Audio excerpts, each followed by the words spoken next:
سرکار بغداد حضور غوث پاک رحمت اللہ تعالی علیہ فرماتے ہیں کہ میں علم دین حاصل کرنے کے لیے جیلان سے بغداد قافلے کے ہمراہ روانہ ہوا۔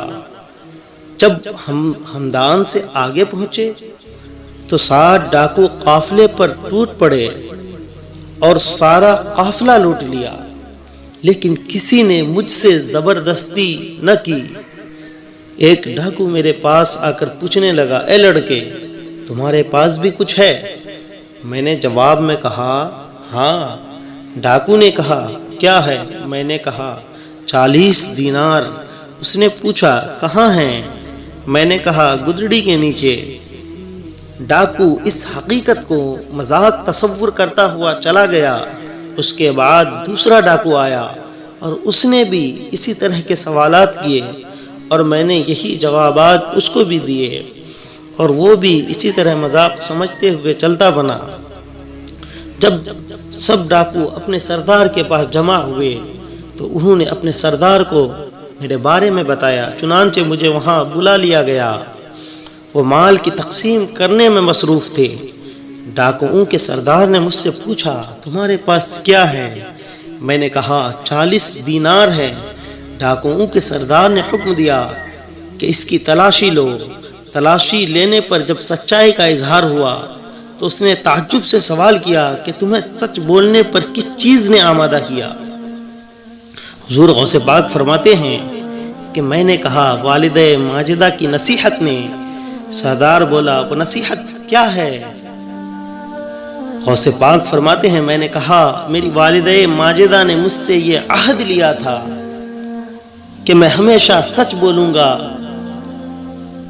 اور عہد کی خلاف ورزی نہیں کروں گا۔ یہ حکمت بھرے کلمات کو جب ڈاکوؤں نے سنا تو ڈاکوؤں کا سردار روتے ہوئے کہنے لگا کہ تم نے اپنی والدہ، اپنی ماں سے کیے ہوئے وعدے کی خلاف ورزی نہیں کی، اور ایک ہم ہیں کہ ساری عمر اپنے رب عز و جل سے کیے ہوئے وعدے کی خلاف گزار دی۔ پھر اسی وقت وہ اس کے تمام ساتھی میرے ہاتھ پر طائب ہوئے اور قافلے والوں کا لوٹا ہوا مال بھی واپس کر دیا۔ اللہ اکبر! یہ غوث پاک کی کرامت ہے، یہ سچ بولنے کی برکت ہے۔ اسی لیے تو کسی نے خوب کہا ہے کہ نگاہ ولی میں وہ تاثیر دیکھی، بدلتی ہزاروں کی تقدیر دیکھی، بدلتی ہزاروں کی تقدیر دیکھی۔ میرے دوستو، معلوم ہوا، پتہ چلا کہ ہمارے حضور غوث پاک نہ تو کبھی جھوٹ بولتے اور نہیں کبھی وعدہ خلافی کرتے تھے۔ اس سے وہ لوگ درس عبرت حاصل کریں کہ جو خود کو حضور غوث پاک کا عقیدت مند کہنے کے باوجود جھوٹ بولنے اور وعدہ خلافی کرنے سے باز نہیں آتے۔ پھر یہی جراثیم ان کی اولاد میں بھی منتقل ہو جاتی ہے۔ بسا اوقات مذہبی ذہن رکھنے والوں کو بھی شیطان جھوٹ اور عہد شکنی کی آفت میں مبتلا کر دیتا ہے۔ مثلا بعض اوقات جب کسی نیک کام کی ترغیب دلا کر سنتیں یاد کروائی جاتی ہیں تو بعض نادان بغیر سوچے سمجھے، بغیر کسی اچھی نیت کے انشاءاللہ عز و جل کہہ دیتے ہیں، جبکہ دل میں اس کام کو کرنے کی بالکل بھی نیت نہیں ہوتی۔ یاد رکھیے، احادیث مبارکہ میں جا بجا جھوٹ بولنے اور وعدہ خلافی کرنے کی سخت وعیدیں آئی ہے۔ آئیے بطور عبرت دو فرامین مصطفیٰ صلی اللہ تعالی علیہ وسلم سنتے ہیں۔ سچائی کو لازم کر لو، کیونکہ سچائی نیکی کی طرف لے جاتی ہے اور نیکی جنت کا راستہ دکھاتی ہے۔ آدمی برابر سچ بولتا رہتا ہے اور سچ بولنے کی کوشش کرتا رہتا ہے، یہاں تک کہ وہ اللہ عز و جل کے نزدیک صدیق لکھ دیا جاتا ہے۔ اور جھوٹ سے بچو، کیونکہ جھوٹ گناہ کی طرف لے جاتا ہے اور جو گناہ ہے وہ جہنم کا راستہ دکھاتا ہے، اور آدمی برابر جھوٹ بولتا رہتا ہے اور جھوٹ بولنے کی کوشش کرتا ہے، یہاں تک کہ وہ اللہ عز و جل کے نزدیک بہت جھوٹا لکھ دیا جاتا ہے۔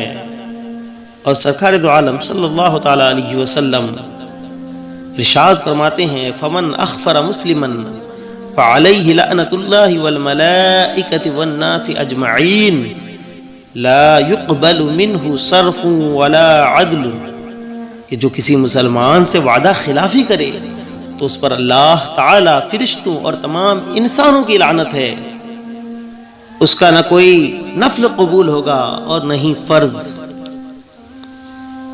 حضرات، آپ نے ان احادیث کریمہ سے اندازہ لگا ہی لیا ہوگا، سمجھ ہی گئے ہوں گے آپ کہ جھوٹ بولنے کی لعنت احادیث مبارکہ میں کتنی ہے، بے شمار لعنتیں آئی ہوئی ہے۔ اسی لیے سچائی کو لازم پکڑو۔ سچائی کو جب لازم پکڑو گے تو تم نیکی کی طرف راغب ہوگے، نیکیاں کرو گے، سچ بولو گے تو اللہ کے نزدیک صدیق لکھے جاؤ گے۔ آپ نے دیکھا کہ حضور غوث پاک کے سچ بولنے کی برکت تھی کہ وہ تمام ڈاکو تائب ہو کر مسلمان ہو گئے، اور جو ایک عرصے دراز سے ارتکاب گناہ کر رہے تھے، جو لوگوں کا مال لوٹ رہے تھے، اس سے انہوں نے توبہ کیا۔ یہ غوث پاک رضی اللہ تعالی عنہ کی کرامت ہے۔ اسی لیے ہمیں بھی چاہیے کہ ہم بھی حضور غوث پاک رضی اللہ تعالی عنہ کے نقش قدم پر چلنے کی کوشش کریں اور آپ کی پیروی کریں اور سنت مصطفیٰ صلی اللہ تعالی علیہ وسلم پر عمل کرنے کی بھرپور کوشش کریں۔ السلام علیکم ورحمۃ اللہ تعالی وبرکاتہ۔